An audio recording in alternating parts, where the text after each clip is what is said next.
Hello, I'm Jameson. And I'm John. And together we are The Brother Monkeys. 20s in the front and one's in the back.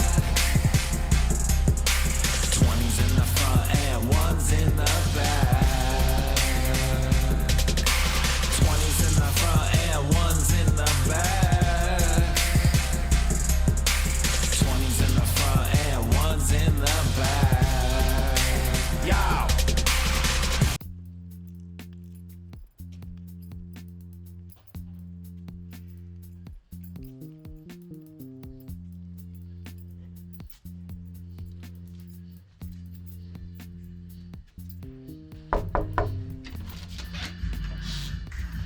Hi, I'm John. Welcome to Monkey Mountain. Why don't you come in and meet my brother?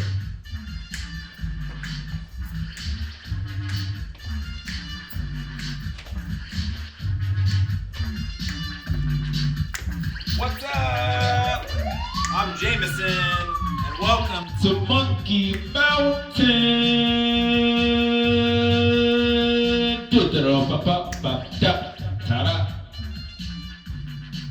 And how about I show you the rest of Monkey Mountain?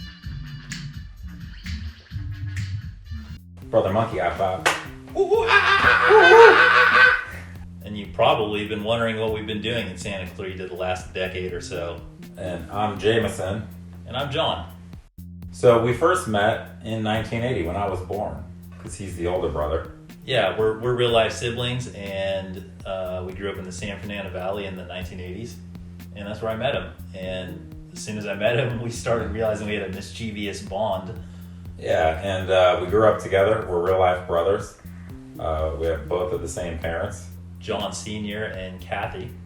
We looked around the world and we got a good look at it, and we kind of laughed at it, and then we looked at each other and we're like, are you kidding me? You don't have to go if you don't want to.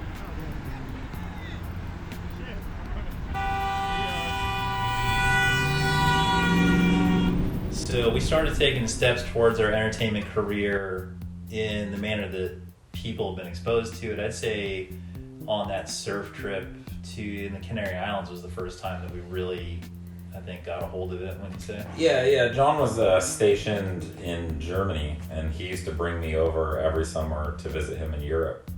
And we went to surf trips in the Canary Islands, and everyone started calling us Beavis and Butthead, and it became very obvious that we were making fun of everything and kind of bringing joy and mischievousness to the world. And he was about to get out of the army, and we were discussing like what he should do, and it was kind of like, why don't you move home and let's be comedians together. So that's kind of where the career like officially started.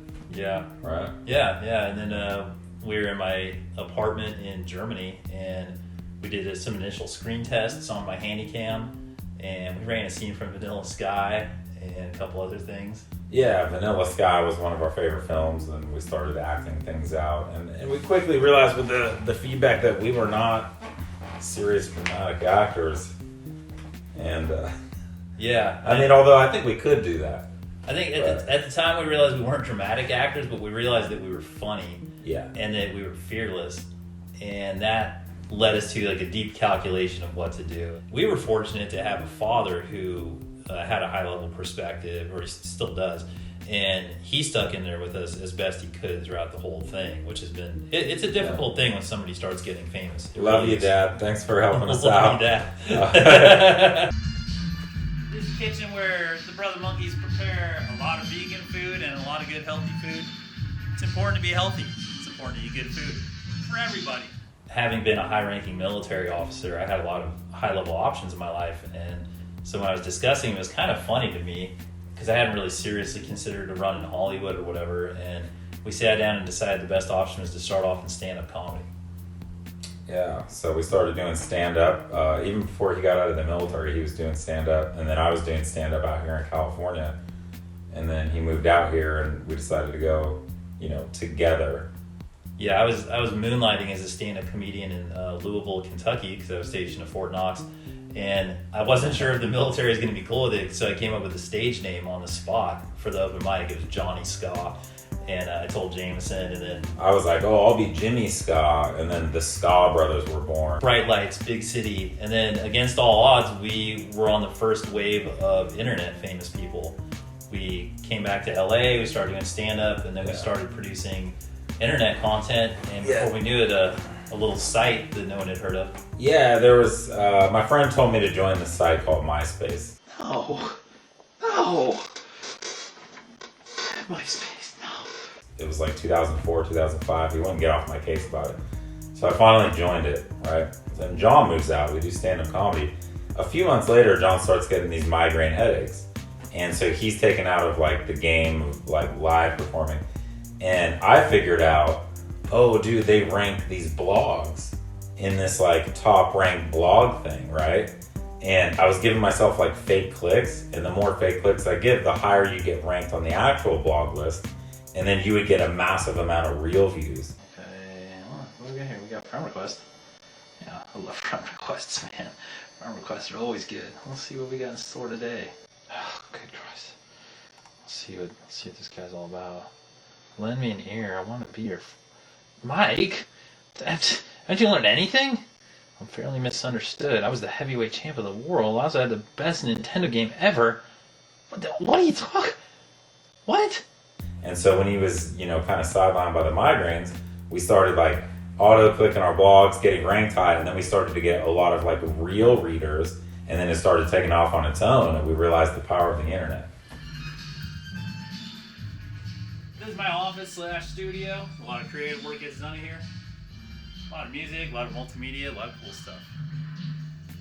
And simultaneous to that, because of the migraines, and I was having to stay at home, we decided to start shooting at-home short videos, like sitcom formatted webisodes, for no good reason, because we were running our own website when you had to have your own website. And this is before people were doing webisodes. It didn't even make sense. You took my spot.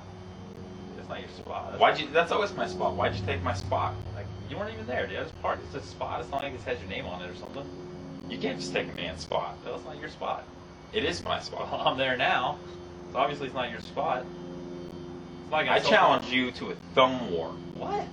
The hell's a thumb war? We'll settle it. 1, 2, 3, 4. I declare a thumb war. You remember that? That's thumb wrestling, dude. It's a thumb war. Well, if you want a thumb war, I'll give you a thumb war. Well, I'll tell you what. We'll prepare and we'll come back, and we'll settle it. Over a thumb war. Yeah. Fine, I'm gonna go train. Yeah. Let's go train. I'm gonna get you.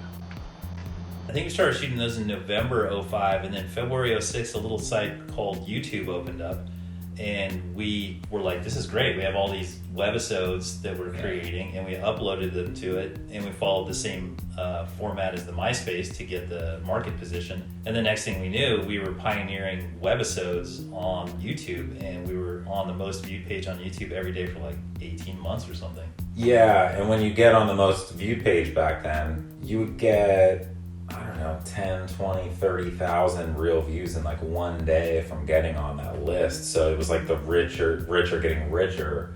And we knew that this was the future. And even though everybody was just doing like vlog, webcam videos, we started formatting these webisodes. It was kind of like a Seinfeld show called The Ska Brothers Show.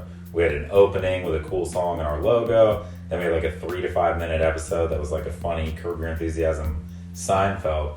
I'm traveling. I Why? gotta leave because I just gotta leave. So someone after you?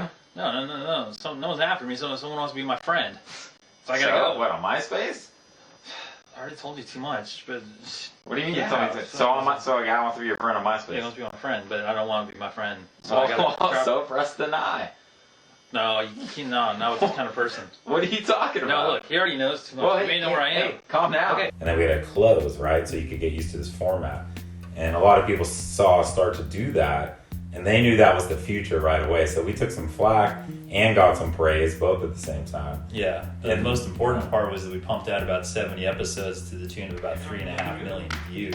Yeah. In the early days, which was pretty much unheard of. Some good food. That is good food. Good food. Time to go to bed.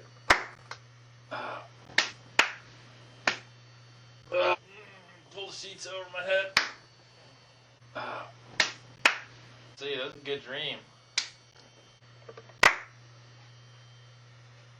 Are we A pioneer of YouTube? Yes, we are. And whether you can document that or not, you were there if you were there, and you know exactly who the Scott brothers were and what we did. I think the best people to ask about that would be the people on the OG censorship board of YouTube, because they are definitely familiar with the Scott brothers name. Yeah, all the early people know. All the famous early people, we were all part of the same culture. And yeah, we were the first ones to post a major comedy club stand-up video from the Hollywood Improv. And we were getting so many views on it, and it was changing the culture so fast that the Improv itself implemented a policy that you cannot film or post videos from the Hollywood Improv based off of us doing that. Yeah, I still have those videos. And it was crazy dealing with that, because the culture of being an internet star hadn't been established yet. So we were like telling people, whoa, we're getting kind of famous here. And some people will go, hey guys, it's just the internet. You need to calm down. It's not that big of a deal. And we were like, nah, we think this is a big deal. It's kind of a big deal. And it turned out it was. We were able to headline the Hollywood and San Jose improv comedy clubs. We got hired to write for Life and Style Weekly. We were in the same room as A-list celebrities all of a sudden. Yeah. And I think anyone that's gone through the fame train, they'll tell you that it's not just the nature of the exposure or the opportunities, but the awareness of people on you. It actually changes you. It does. Yeah, it brings everything comes to the surface. I mean, it's just energy. Yeah. It's just a bunch of energy getting pumped into you. People go like, oh, I want to be famous. Okay, let's break that down for just a second. No, we found that fame is something you have to keep to yourself, or people that are in the industry and understand it. But that it makes people very uncomfortable, and it's kind of something you just have to, it's your cross to bear, man. Yeah, right. Yeah, it really is. It really is. And at the end of that Scott Brothers run, we had a lot of crosses to bear. And nobody wants to hear you complain about being famous. For the monkey high five. James and I are both painters, so many of these are original artworks. Some people have power tools and work on cars, and we're artists, so we have paintings and things we work on. So the Scott Brothers, so we learned a lot of things from the Scott Brothers run. We met a lot of high-powered people, and we got like a realistic view about fame, and we decided to retool ourselves because we crashed out, basically. Yeah, we went method without knowing what that was. We almost legally changed our name to Johnny and Jimmy Scott, and we kind of like lost ourselves for a bit. We realized we wanted to do things in real life and stop doing internet things. We wanted to have like a real life presence in effect. We were in his BMW one night, which he no longer has, and then we were like in the car, and we were like, oh, we're brothers, they're monkeys, we're just monkeys, we're all just monkeys, we're like brother monkeys. Oh, we were like brother monkeys, dude, this is what we gotta be the brother monkeys. We realized that we could do a different form of, what we had just gone through, and we could make a lot of the improvements that we wanted to. And a lot of that was about allowing people to feel the real impact of art and like what it means to actually have artistic talent to brighten people's days, expand their minds, make them more social. And then once we came to those conclusions, we looked around Santa Clarita and benefited my West Point education, and having worked on a general staff planning a war, I had all this very high strategic mindset. And I looked around Santa Clarita and surveyed it with Jameson, and we were like, dude, Santa Clarita pretty much fits the bill for us to do all this type of entertainment that we're developing, and that's really what we began with. Oh yeah, man. Yeah, so we started studying high flow intersections, started studying where there was consciousnesses that we could influence, and we started doing outrageous things and dressing in outrageous outfits, dancing on cars, walking on the sidewalk, and doing wax on, wax off to like traffic that was going by, just things people had never seen, twirling t-shirts, and it started growing on itself. And as we started to run into some pushback, then we started having conversations with each other about, if people are fighting being different so hard, there has to be a lot of value, so we need to do this even more. Yeah. I remember the first instance of that was we were on Haskell Canyon, and we were doing a performance, and 2 cop cars rolled in from the opposite side of the roads, stopped us, and got in our grill about stuff in a very non-friendly way. Grill means face. Grill means face. At that point, we realized, oh, this is valuable. And that day, on a day in which we probably just would have gone back to our house after that Haskell Canyon walk because of the visit, and we realized it's valuable, we walked all the way to City Hall and back and just made a point of this is going to be a freedom parade. That ethos kind of just stuck with us. Literally the opposite of what they were trying to convey to us was actually happening. So they were like trying to stop us, and when we were, okay, all we were going to do is walk down the street. But since you tried to stop us, we're going to do it for 4 hours today. They fought it with every ounce of power they had. People wanted us dead. People wanted us banned. A couple people tried both. They hated us so hard. So bad. They hated us as long as they could hate us. And we had drinks thrown at us at 50 miles an hour. We had people trying to run us over on the sidewalk. We had police regularly putting us in back of police cars, trying to figure out reasons that they're allowed to arrest us. They knew that we were reprogramming the iOS of society itself, and they felt like there should be laws to stop us, but every time they checked, there wasn't one that they could fall back on to stop us. And it took all of my education, it took all of our father's legal education to understand how to navigate these things. You know, and to the people's credit, once we made this breakthrough against the tidal wave of people trying to stop us, things flipped. The cops went from putting us in the back of cop cars to playfully turning on their lights and playing with us in the streets and stopping us and being like, oh, hey, you know, aren't you guys the brother monkeys? And, you know, things did turn around at a certain point, but oh my God, nobody wanted it to turn around, that's for sure. We became a known quantity, and when that tipping point happened, everything changed. But it felt like that point would never get there, and it took everything in our souls to get to that point. Well, God, we're smoothing it over with security, the authority, the man, the establishment. See, you work within the system to make the system more fun, and then the system's better for everybody. As the resistance lessened, because we were like an alarm clock that people hadn't set for themselves going off in their lives. And that can be very annoying. And so we understood that. But as more people were waking up because of our actions, then more harmonious, like joyous, appreciative energy started to come up. And especially the kids. Like, we always hear from the adults because the adults are set in their ways and they don't really want this sort of nonsense going on. But the kids loved it, and the kids understood what we were doing. And we had a teenager years later come up to us and tell us, he said, you know, if we were driving home in the van with our mom and she saw you guys on the side of the road and she started yelling at you guys, we smiled in the car because we knew we weren't going to get it at home.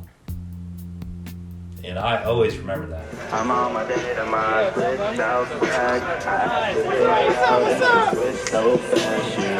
Sweet. So I knew we were making the home life better for a lot of people. We were inspiring people. People have come back to us since and told us. And there's a lot of people that would say just positive stories too, of like, oh, my mom would see you or my dad would see you, and they would smile for a second no matter what was going on in their life. So it became about a lot more than just dressing differently and going out, to coffee shops and making people look at people with giant orange costumes or clown wigs or whatever. It became so much bigger than what we were doing. We realized we had to change the society, and we had to change the world that we lived in because we didn't like the amount of conformity and the amount of just like blankness that was going on. And we wanted to paint the canvas of reality. Blimp Race 3000, which is an animated feature we pitched to, here, I'll show you, break that up behind the glass. Made this with an Emmy Award winner, Ben Adams, of the regular show fame. Great show, Blimp Race 3000. Pitched it to Disney, DreamWorks, Nickelodeon, Cartoon Network. Hell of an experience. I recommend it. Let's go back inside where the action is with Jay Money and Jameson, my real life brother. This is a Jameson original, Hollywood. You might have seen this in the Brother Monkey Show. Available on the set of the Brother Monkey Show on YouTube. Fantastic, great show.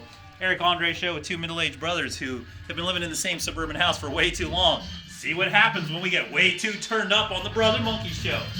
Now we're going to bring back the Jay Money, running the DJ booth. Why don't you take handle of the tool, Jay Money? What's over here with my Monkey Mountain dude. I'm gonna handle the rest of the duties. Let's take you to the hallway. You ever seen a hallway before? Dude, we got a hallway. We got lights on the ground, first of all. You gotta feel like you're in Tron City. You gotta live fun, man. You gotta live fun. Monkey Mountain fun is number one, you know what I'm saying? Beads in the hallway, dude, make you feel like 60s hippie vibe. It's super dope. Kind of separates the rooms. We like that. You know, you gotta get a little Hawaiian leg here. Monkey at Monkey Mountain. Would it be a Monkey Mountain without a monkey? Probably not. Got paintings on the walls. So why was SCV the place we chose to enact these artistic theories? Mainly because it's where we lived in a house that our father provided for us. And so we just found ourselves here. We're here. This place sorely needs it. Here's the thing too, is I had lived in Europe for 4 years and my brother had come over and we were well traveled. So we had been exposed to a lot of culture. I've been to 30 plus countries. And one of the things that we identified about Santa Clarita, because we've lived here off and on since 1987, was that Santa Clarita had no cultural identity. It was this, at the time, like 250,000 person, very corporate, very soulless sort of entity that was growing, and it was brand new. And we realized that we were in this blank cultural space that was just begging for some color to be put into it. Maybe we just lucked out due to time and circumstance, but we happened to be in a city and we happened to have the resources and the skills and experience where they matched up to this sort of blank canvas. And we figured, let's go try it, dude. I mean, we're artists and we're here. Let's do it. Maybe something good will happen.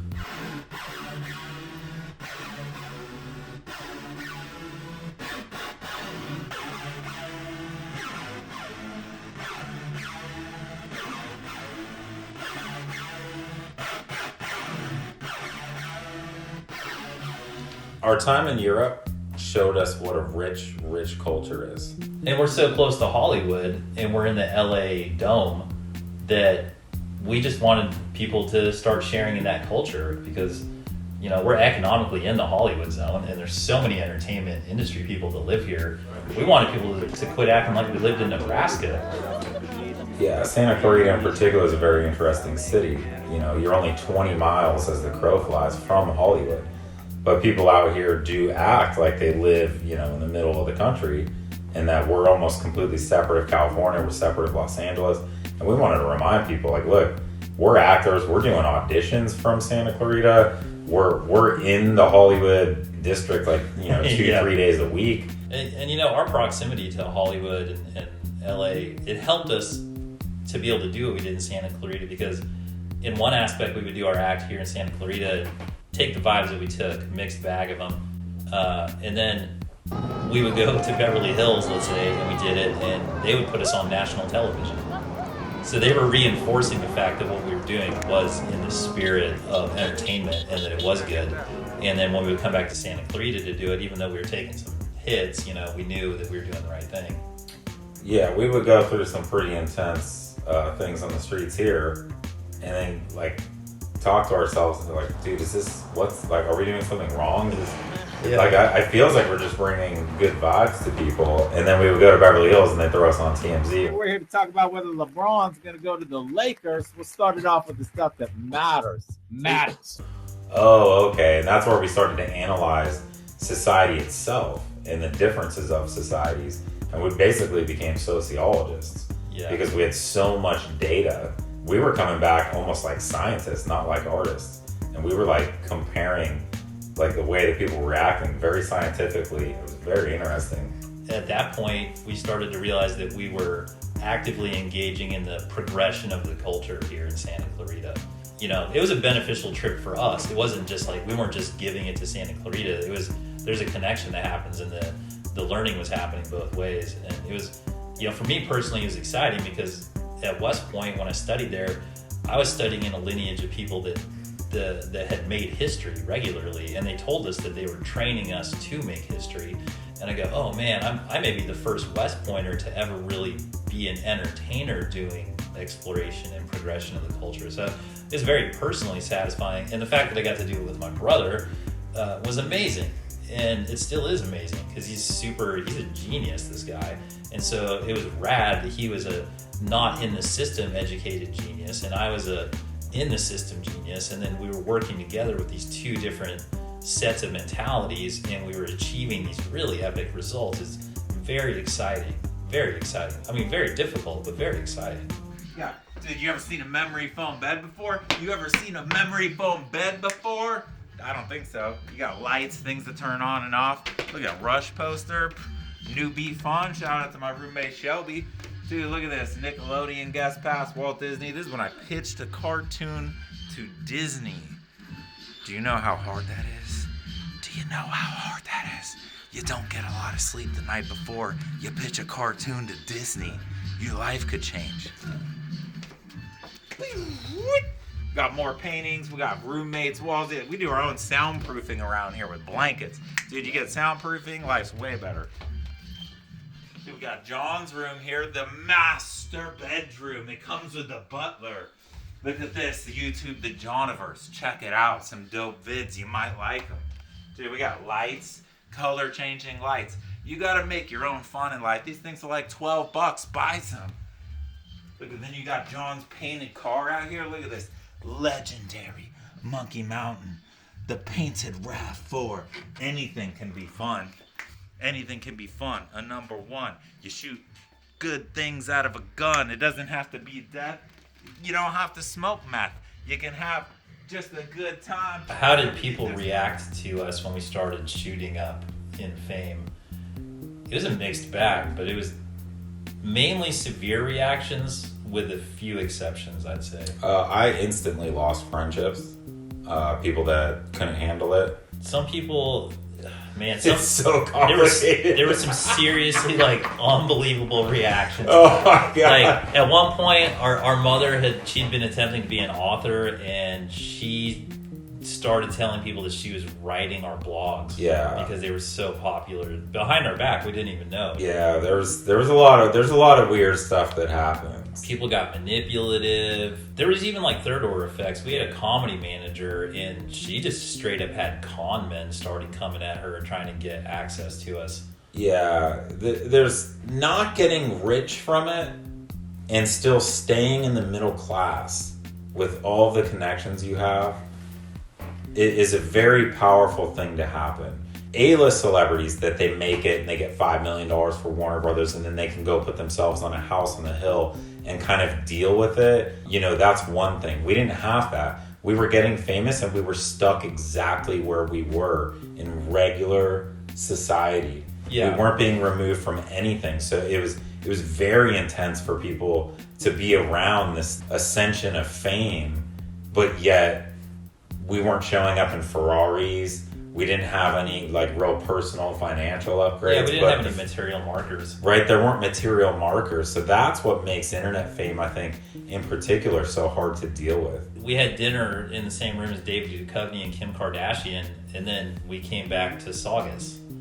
Yeah, I mean, how do you deal with that? It's like your neighbors are contractors and you're having dinner with celebrities and you have nobody out here to relate to you. It's very difficult to deal with. And then even dealing with other artists made it very difficult because we were getting an amount of exposure that they only dream about.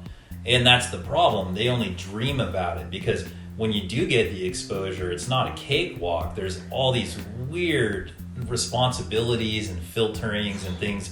You end up being this sort of macro level psychoanalyst for people that you've never met just based on energy reads. Yeah. And you can't necessarily articulate it to the other artists. And so it's strained all the relationships. It's really difficult to deal with. It's really, really difficult to deal with. Even when one person asks for a selfie with you, for example, they're putting all their hopes and dreams on you. They're like, oh my God, I can't believe I'm meeting you. You're inspiring me to go after something big in my life.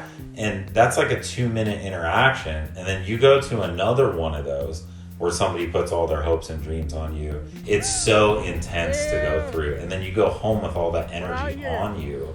And this is before anybody knew that internet fame is a real fame and it's just as real as anything else. So we weren't being taken seriously, but we had all the responsibilities of being famous. We got statues.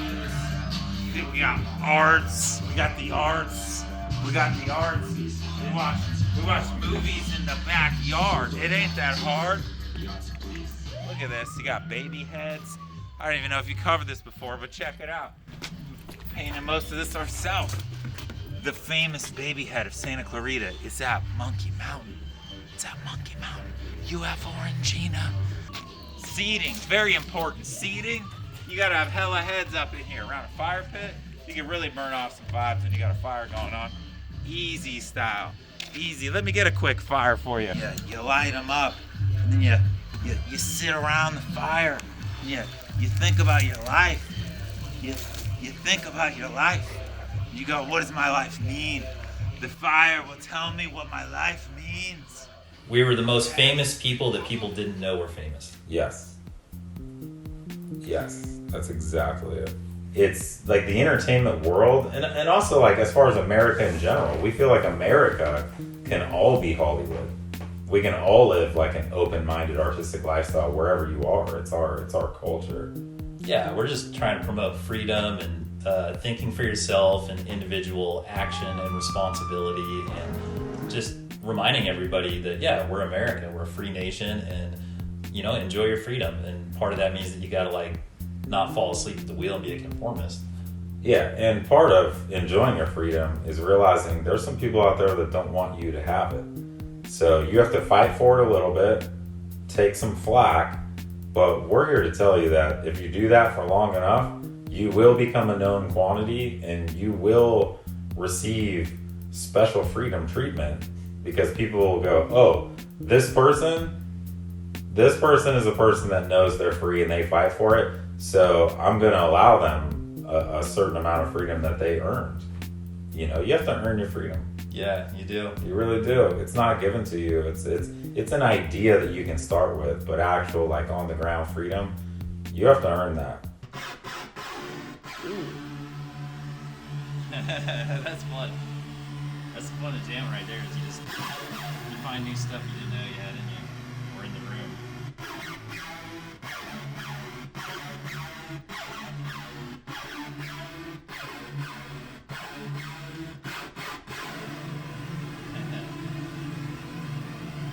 Well, thanks for jamming with us here at Monkey Mountain. It's been a pleasure.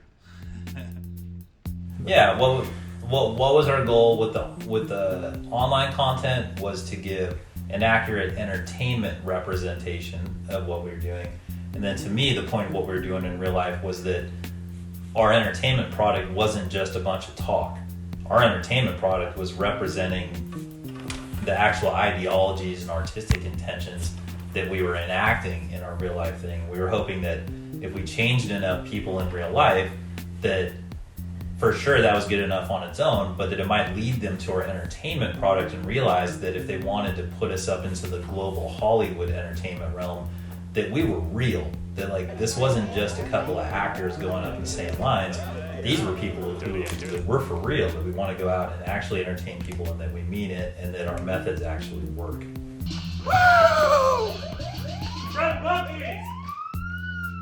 Monkey Mountain, California! Can you feel us? Fun is number one, guys. Okay, my main takeaway is that we're all unified. We're all connected, whether we like it or not. Yeah, and usually we don't like that. Usually we don't like that fact that everything we do affects everybody, and it sends a pinballing around of reality. And as much as you want to think you just going in and getting the coffee and going back to your car doesn't matter, you keep your head down and don't talk to anyone, everything affects everything, whether you like it or not. It's principle of the universe. So I would say my takeaway, yeah, everything is connected, and the more exposure that you get, the more principles of the universe just show themselves to you. So if you want to learn about the universe, go do public things, go be different. And like Jim Carrey says, you know, if you are different, you have a chance to be original. What would I say to the person who's watched all this and they still hate us or hate me or just... I would say maybe that hatred is toward yourself. But nobody wants to hear that. It's not toward yourself. You're perfect. And we had the audacity to think that we could have the most effect anyone's ever had on the city and may ever have. And then they called it Awesome Town, so I figured someone had to put the awesome in Awesome Town. And that was us. SCV needed some lads to stand up, and we were the lads that stood up. Hey, Santa Clarita, you're welcome. Also, I'd like to thank everybody along the way. If I haven't like told people, thanks for putting up with my good stuff and my bad stuff. Yeah, thanks for putting up with my good stuff, my bad stuff, well, the in-between stuff, the weird stuff.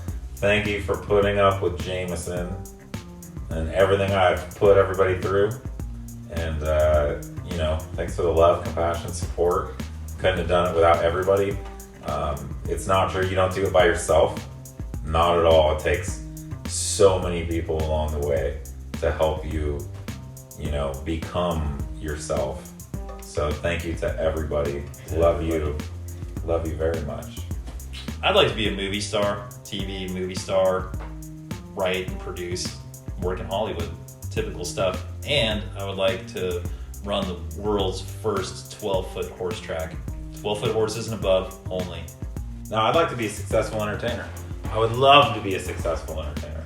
I would love to get parts. I would love to write stuff, direct stuff, be part of just amazing ensemble casts. Maybe like even paint stuff, Be a celebrity. Let's be celebrity personalities. We would like to be celebrity personalities. We'll show up on your talk shows, your sporting events, your bar mitzvahs, your quinceañeras, your taco trucks, your barcades, whatever it is. If it's a good time and you're willing to pay us, we'll show up. We'll make it entertaining. We'll make it fun. It'll be a good vibe. Lots of good selfies. And you stick a bunch of cash in our pockets. Cash. Tacking back to John Doe Ball. We're in, baby. How you enjoying your Monkey Mountain experience? Can you imagine a couple of over freaking crazy middle-aged brothers live here full time? Well, it's true. It's true. We do. And we're making dope stuff. And we love sharing it with you. And hey, welcome to our crib. You can always fantasize that you live here yourself. You can always just get a little oasis of freedom and creativity and inspiration that we like to call Monkey Mountain. And it's our lives, and we love sharing it with you. So I hope you've enjoyed your visit here in Monkey Mountain, California. And you know something I don't like in the crib shows is when people at the end they're like, and now get the hell out of here. I don't like that. I'm a little more genteel. It's more like, thank you so much for joining us. Hopefully you've enjoyed yourself. You're welcome back anytime. Fun is number one. Fun is number one. Have fun in your life. Have fun. All you gotta do is have fun. Fun is number one. Brother Monkey got pop. Hell yeah. Fun's number one, baby.